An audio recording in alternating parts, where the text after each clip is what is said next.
Karena untuk mentransformasi kesadaran, melampaui dimensi fisikal dan mental, kita perlu mengupgrade sistem operasi kita, serta membuat cakra-cakra utama kita jadi lebih magnetik terhadap kundalini.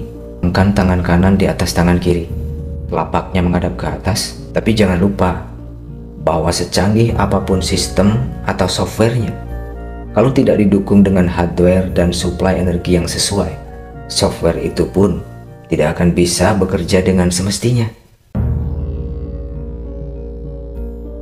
Sobat bijak, inilah aspek keempat dari Ashtanga Yoga, yaitu pranayama,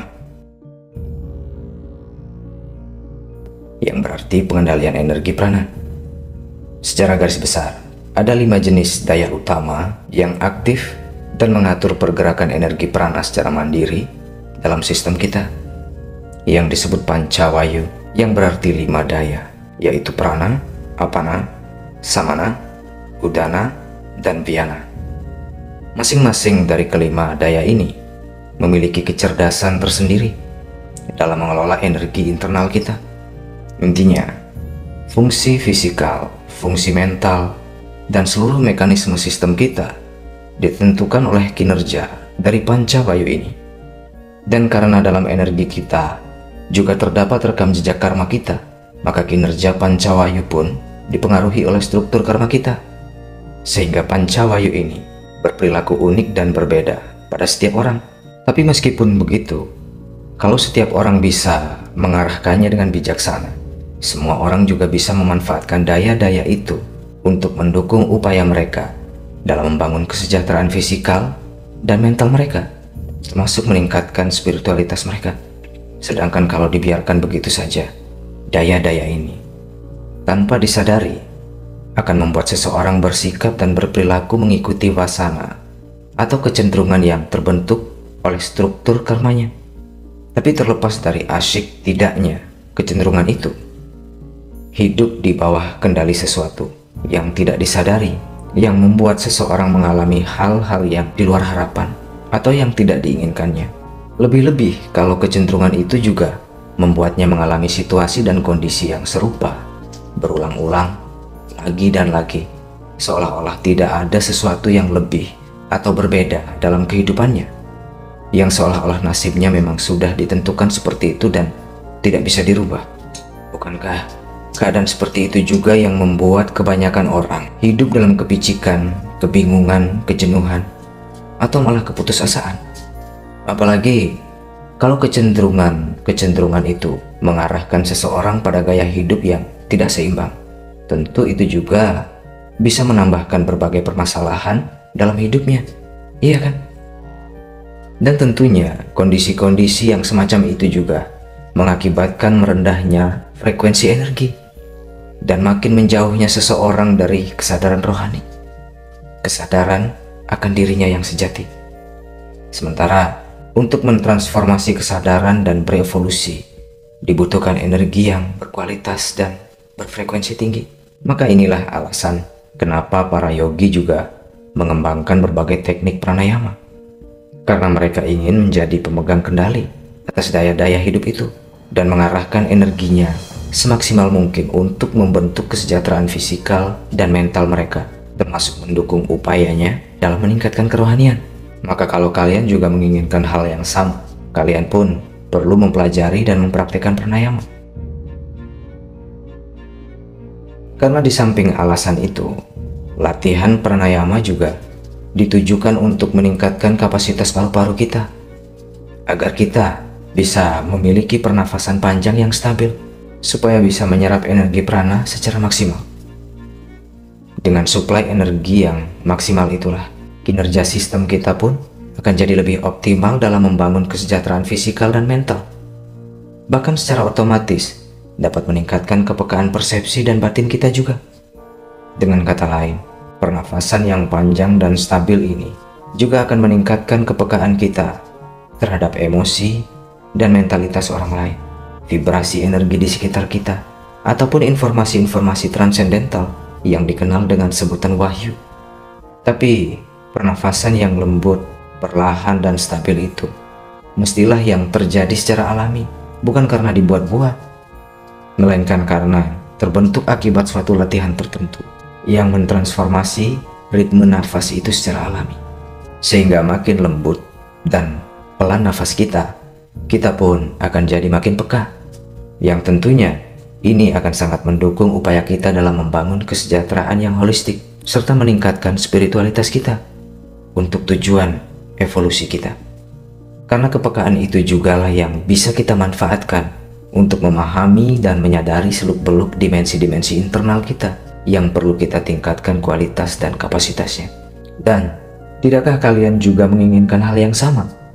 Berevolusi menjadi manusia yang utuh dengan kesadaran penuh dan menjadi pengendali sepenuhnya atas diri dan nasib kalian sendiri? Atau setidaknya mengalami kesadaran yang tidak terdistorsi oleh berbagai drama fisikal dan mental yang seringkali membuat kalian kelimpungan, hilang kendali, dan merasa tak karuan. Maka untuk itulah bertransformasi adalah jalannya. Tapi memang ini bukanlah suatu perkara yang semudah pengucapannya. Mentransformasi kesadaran tidak cukup hanya dengan mempelajari dan memahami tentang moralitas, mentalitas, ataupun spiritualitas. Mempelajari dan memahami hanyalah langkah awal. Dan ya, itu penting. Tapi transformasi itu tak akan terjadi kalau pelajaran dan pemahaman itu tidak dipraktikkan dengan sungguh-sungguh dan terus-menerus secara tulus. Yang mana kata tulus ini perlu dikapitalisasi, diberi tanda kurung, bahkan kita garis bawahi. Karena bila perubahan itu dilakukan di bawah naungan iming-iming surga atau ancaman neraka, alias karena tergiur oleh suatu obsesi atau ambisi, atau sebaliknya karena terdorong oleh ketakutan atau kecemasan akan suatu keadaan ataupun gejolak mental yang ingin dihindari, maka perubahan yang terjadi pun tidaklah bersifat autentik dan tidak merubah sifat alami. Seperti ketika ekspektasi itu tak terpenuhi atau sesuatu yang sempat diraih akhirnya berubah tak sesuai harapan, menjadi kacau, hilang, atau pergi, sifat lamanya pun akan kembali. Maka dengan kata lain, upaya perubahan yang dilakukan tanpa ketulusan tiada lain hanyalah persamaan kata dari kepura-puraan. Dan sesuatu yang dilakukan dalam kepura-puraan, hasilnya pun akan pura-pura.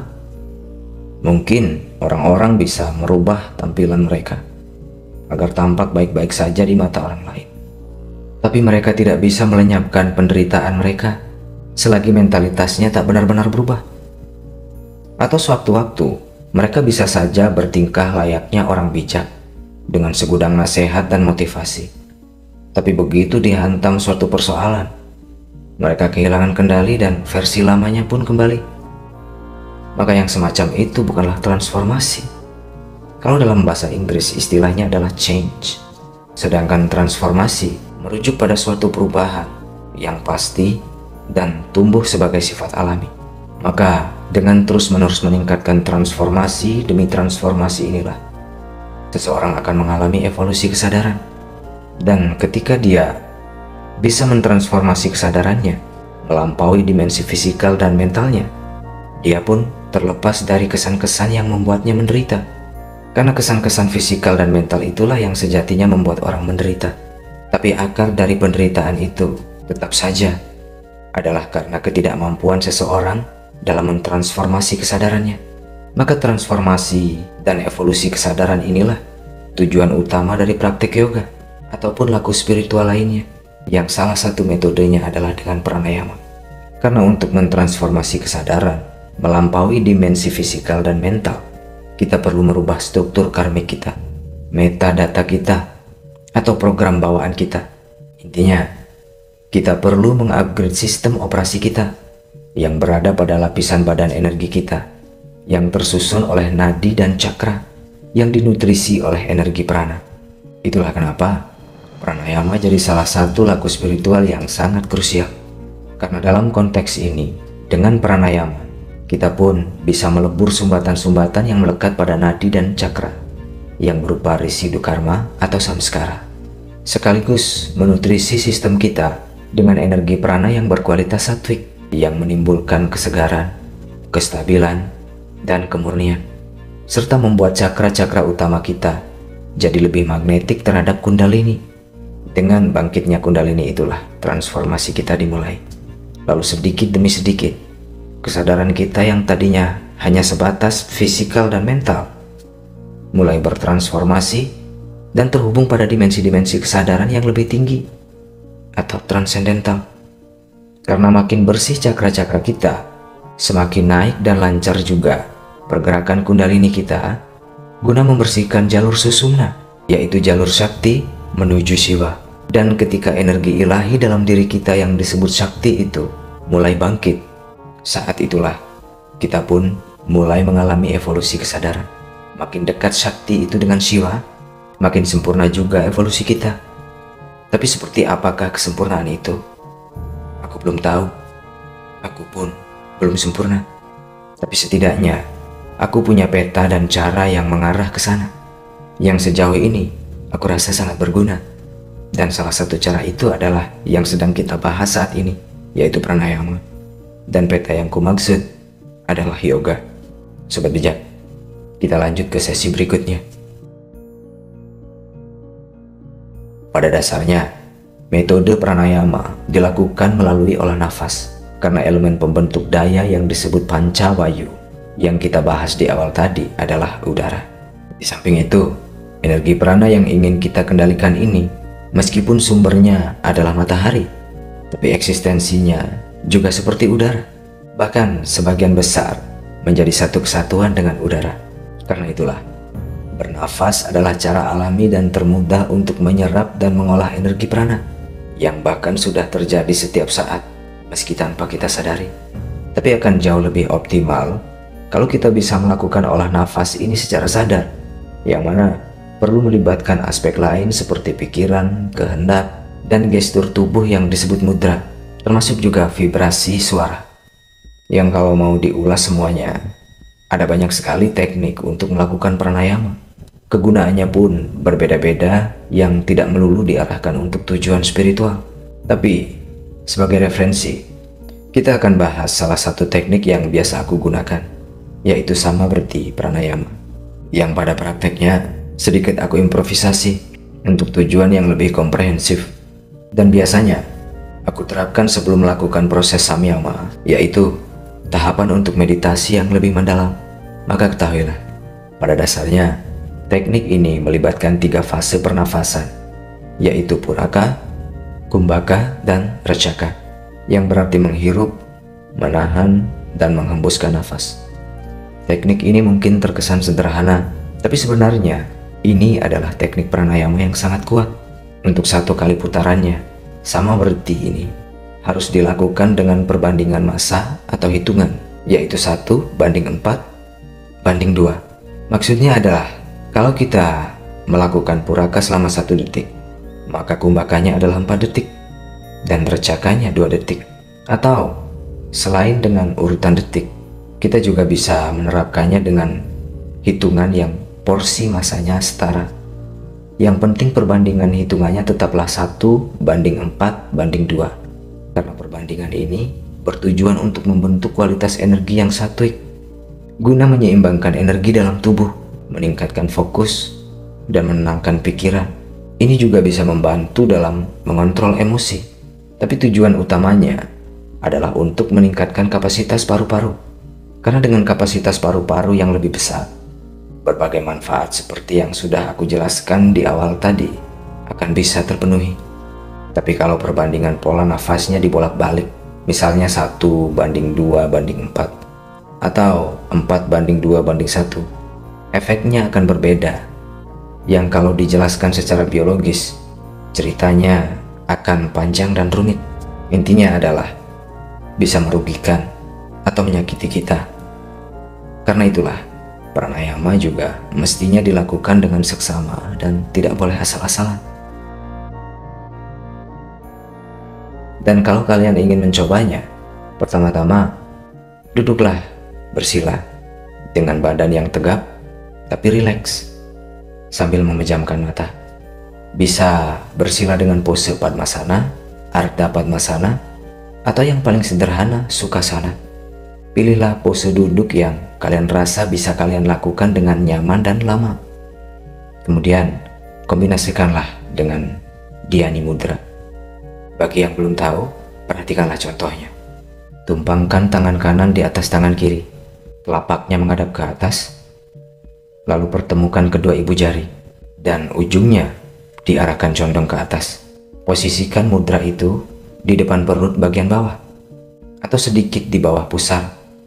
Mudranya harus kokoh dan stabil, tapi tidak terlalu tegang. Dan pastikanlah agar bahu kalian selalu rileks, supaya kualitas nafasnya jadi lebih baik. Setelah kalian merasa nyaman dan mantap, mulailah melakukan puraka atau penarikan nafas, sembari mengarahkan perhatian pada anahata atau titik sejajar dengan ulu hati. Kemudian saat menahan nafas, dengan tetap mempertahankan perhatian pada anahata, tambahkanlah perhatian kalian ke arah ajna atau titik di antara kedua alis, dan saat menghembuskan nafas, kempiskanlah perut sembari memberi perhatian yang seimbang pada pergerakan perut, anahata, ajna, dan hembusan nafas itu. Dan ingat, perbandingan pernafasannya adalah 1:4:2. Kalau kalian sudah terbiasa dan ingin meningkatkan kualitasnya, kalian pun bisa melipat gandakan perbandingan itu. Misalnya, kalau kalian ingin meningkatkannya dengan kelipatan 3, maka perbandingannya jadi 3:12:6 untuk 1 kali putaran. Tapi kalau masih merasa belum kuat, kembalilah pada pola perbandingan standarnya. Dan kalau sudah lebih terbiasa, lakukanlah tanpa melibatkan penghitungan. Tapi tetaplah perhatikan porsinya agar tetap sesuai dengan perbandingan yang sudah aku jelaskan. Lakukanlah latihan ini dalam beberapa kali putaran, sebanyak dan selama yang kalian bisa, secara rutin setiap hari, dengan kelipatan perbandingan yang terus ditingkatkan, supaya efeknya lebih cepat terasa.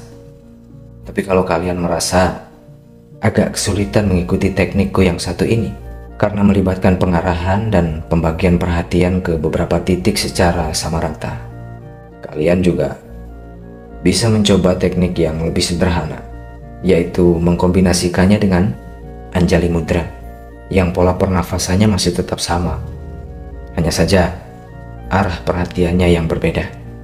Dengan Anjali Mudra, kita cukup memusatkan perhatian pada satu titik, yaitu anahata, yang mana artinya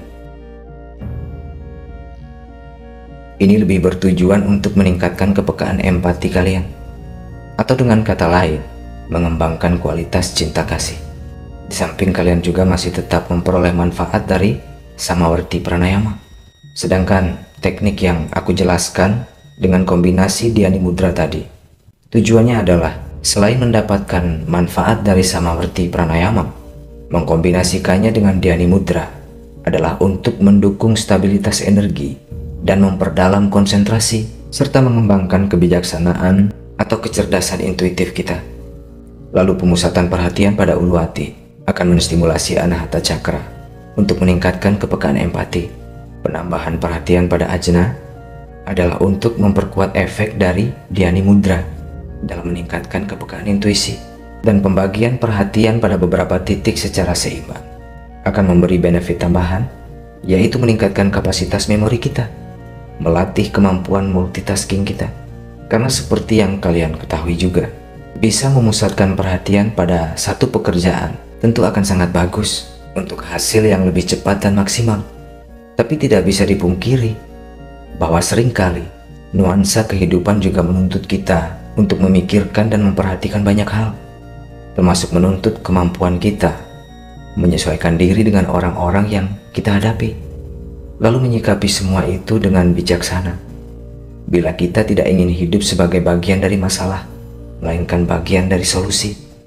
Itulah kenapa kita perlu meningkatkan kapasitas memori, kepekaan empati, dan intuisi, serta memastikan kualitas energi kita agar selalu terjaga. Karena seperti halnya sebuah komputer, kalau kapasitas RAM-nya kecil, tentu akan sulit digunakan untuk multitasking. Jangankan untuk menjalankan beberapa aplikasi sekaligus, satu aplikasi saja terkadang sudah membuatnya keteteran dan cepat panas. Tapi sebaliknya, kalau RAM-nya ekstra besar, apalagi didukung juga oleh suplai energi, konektivitas, dan software yang memadai, tentu proses multitaskingnya pun bisa berjalan dengan lancar. Dan hal yang serupa juga terjadi pada sistem operasi manusia. Itulah sebabnya kemampuan orang dalam mengatasi persoalan juga berbeda-beda. Ada yang stres dan menggila hanya karena satu persoalan saja. Tapi ada juga yang meskipun sudah diterjang berbagai persoalan secara bertubi-tubi, mentalitas dan emosinya masih bisa tetap terjaga dan baik-baik saja. Sayangnya, tidak semua orang lahir dengan kecanggihan seperti itu. Untuk itulah, kita perlu senantiasa mengupgrade sistem operasi kita. Dan caranya adalah dengan pranayama yang dikombinasikan dengan mudra. Dan kalau kalian merasa perlu, kalian juga bisa menambahkan mantra atau afirmasi yang sesuai ke dalamnya. Tapi jangan lupa bahwa secanggih apapun sistem atau softwarenya, kalau tidak didukung dengan hardware dan suplai energi yang sesuai, software itu pun tidak akan bisa bekerja dengan semestinya.